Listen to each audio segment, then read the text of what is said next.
మన Varahi sales grand festive celebrations ప్రతి 10,000 రూపాయల కొనుగోలుపై ఒక బంగారు నాణెం ఉచితం. ఈ ఆఫర్ జనవరి 15 వరకు మాత్రమే. ఓకే. సో త్రిముఖ టైటిల్ ఉంది కదా, సో మీకు చెప్పినప్పుడు నేరేట్ చేసినప్పుడు వేరే టైటిల్ ఏమన్నా చెప్పారా? ఈ టైటిల్ గురించి మీరేం చెప్పారు?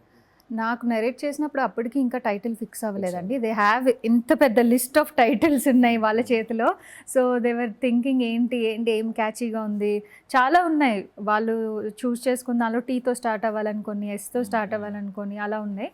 బట్ త్రిముఖ అనేది అందరికీ మ్యూచువల్గా చాలామంది మెజారిటీ ఆఫ్ ద సెట్లో ఉన్న వాళ్ళందరికీ నచ్చింది. టీంలో వాళ్ళకి కూడా త్రిముఖనే నచ్చింది.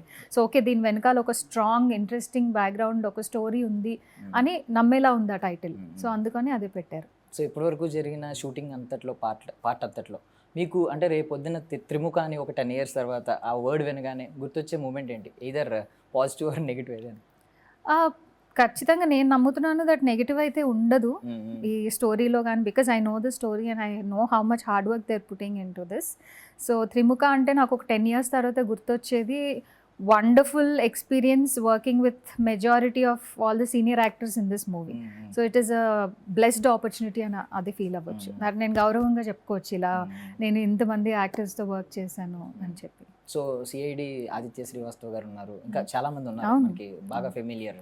సో మీకు ఎవరితో ఎక్కువ డ్యూరేషన్ ఉంటుంది, అంటే స్క్రీన్ స్పేస్ ఎవరితో ఎక్కువ దక్కింది వీళ్ళలో? Everybody has equal screen space అండి. అంటే నాకు ప్రవీణ్ గారితో కొన్ని సీన్స్ ఉన్నాయి, అండ్ అలానే మ్యూచువల్గా మీరు చెప్పినట్టు చాలామందితో సీన్స్ ఉన్నాయి. బట్ ఏంటి అంటే every scene is completely different. నాకు ఇందులో ఒక 3 minutes ఉన్నా, నెక్స్ట్ దాంట్లో ఒక 4 minutes ఉన్నా, అలా మెజారిటీ వీళ్ళతో ఉంది అని నేనేం చెప్పలేను. But everybody has their own time space అక్కడ. యూజువల్లీ ఇలాగ థ్రిల్లర్స్ అంటే, హారర్ థ్రిల్లర్స్ అంటే సీటెడ్స్ కూర్చోబెట్టాలి ఆడియన్స్. సో మీరు నెరేషన్ విన్నప్పుడు మీరు కంప్లీట్గా వినే ఉంటారు నాకు తెలిసి. వీళ్ళు చాలా తెలివైన వాళ్ళండి ఈ టీం వాళ్ళు. నాకు ఫస్ట్ నా క్యారెక్టర్ వరకే చెప్పారు, బికాజ్ కొంతమంది ఏంటంటే ఆ ఇంట్రెస్టింగ్ ఫ్యాక్టర్ ఇంకొక ఎవరితో డిస్కస్ చేసినప్పుడు ఆ క్రిస్మస్ అనేది పోతుంది. సో సినిమా వాళ్ళు మాకు ఆల్రెడీ స్టోరీ తెలుసు అని సినిమా చూడడం వేరు, లేకపోతే ఈ సినిమా ఏంటి అసలు ఈ కథ ఏంటి అని చూడడం వేరు. సో నా క్యారెక్టర్ వరకు నాకు చెప్పారు. బట్ నాకు తర్వాత మెల్లమెల్లగా షూటింగ్లోకి వచ్చినప్పుడు ఇది క్యారెక్టర్, ఇది కథ ఇలా ఉంటుంది అని చెప్పి, అదర్ క్యారెక్టర్స్ ఏం చేస్తున్నారు ఇందులో అని చెప్పి కూడా అలా చెప్పారు. సో గుడ్, బాగుంది. అంతేనా? లేదు మిమ్మల్ని కూడా ఎగర్గా వెయిట్ చేద్దాం? లేదు, నాకు తెలుసు ఆల్రెడీ స్టోరీ తెలుసు. ఓకే. సో ఆ ఎలిమెంట్స్ ఉంటాయి అంటారా? సీటెడ్ కూర్చునే ఎలిమెంట్స్ ఉంటాయి, అండ్ అందరికీ కనెక్ట్ అయ్యేది అయితే ఉంటుంది. Because this is very interesting story.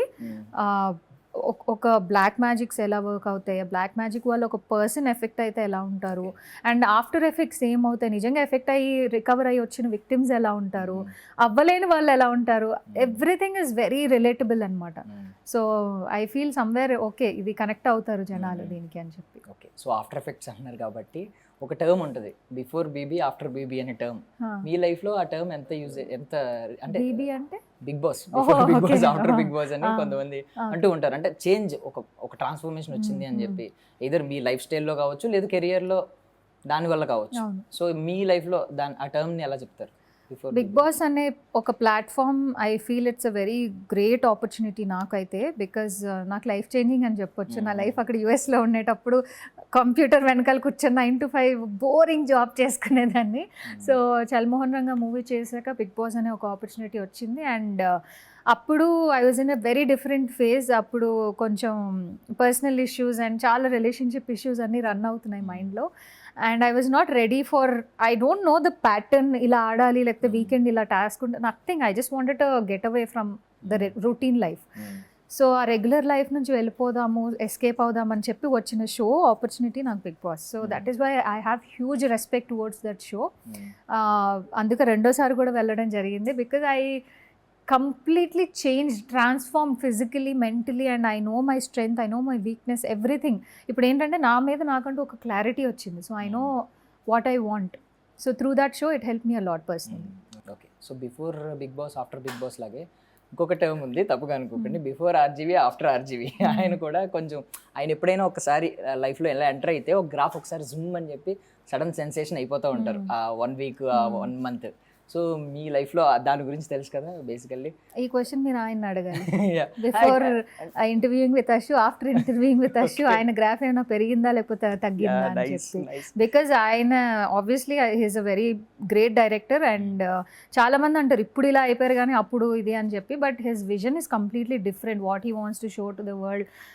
And ఆయన మాటలు కానీ లేకపోతే ఆయన మాతో మాట్లాడించే మాటలు కానీ everything there is a paper behind it, so people will think that okay వీళ్ళు సొంతగా ఏదో మాట్లాడుతున్నారు, but there is always a script behind it.